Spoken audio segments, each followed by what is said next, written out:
Lesson 4. Average. Number 1. The usual amount of kind of something.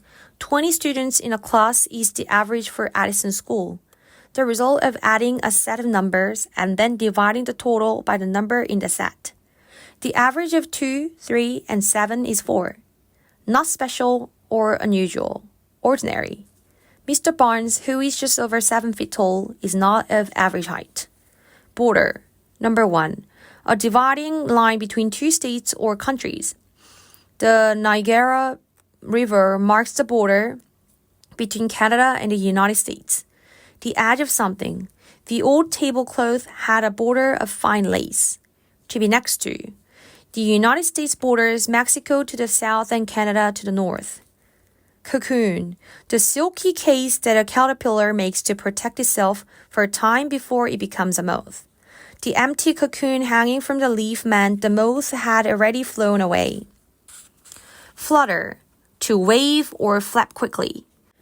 Sitting by their clubhouse, Olivia and Victor watched their flag flutter above them. Moisture. A small amount of liquid, often in the form of small drops.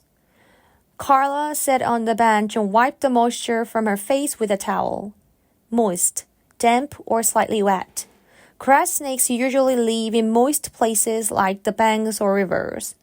Nectar. A sweet liquid produced by many flowering plants.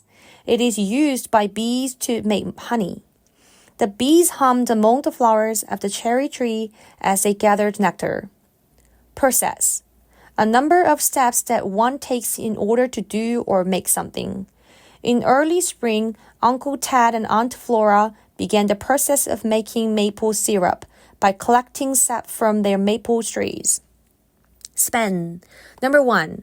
A distance or a section between two objects or supports. The bridge at Cape Girardeau, Missouri has 3 spans, a period or length of time. With a lifespan of 17 years, the cicada is probably the longest living insect, to stretch from one side to the other. The Harahan Bridge, which spans the Mississippi River between Tennessee and Arkansas, is over 100 years ago. Suitable. Fit or right for some purpose or event. Checkers and other games with small pots are not suitable for very young children, who might try to swallow the pieces.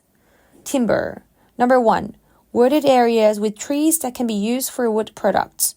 The piece of land next to Jackson's farm was sold for its timber. Number 2.